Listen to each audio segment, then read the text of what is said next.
नमस्कार सर्वांना, माझ्या चॅनलमध्ये सर्वांचं स्वागत आहे। आज बनणार आहे बघा मी करडीची भाजी। करडीची भाजीला मी तोडून घेतले आणि स्वच्छ धुवून घेतलेलं आहे। करडीच्या भाजीला कापून घ्यायचं। करडीची भाजी कापून झालेली आहे, हिला आता मी काढून घेते।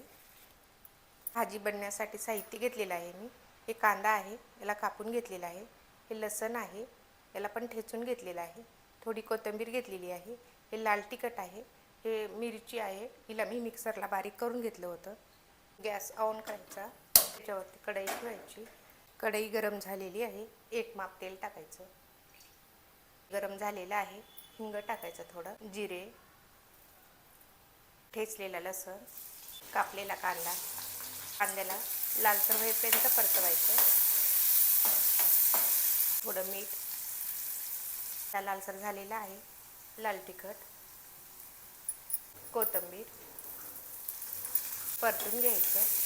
मिरचीला छान भाजायचं।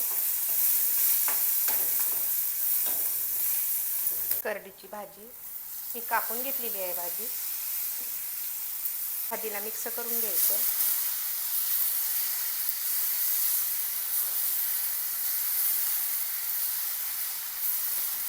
दोन मिनटं झाकण ठेवायचं। 2 मिनटं झालेले आहेत। पटपट होणारी करडीची भाजी बनवून तयार झालेली आहे। खायला पण छान लागते, ज्वारीच्या भाकरीसोबत, चपातीसोबत। असेच व्हिडिओ पाहण्यासाठी माझ्या चॅनलला सबस्क्राईब करा, व्हिडिओला लाईक करा आणि करडीची भाजी तुम्ही कशी करता ते कमेंटमध्ये नक्की सांगा।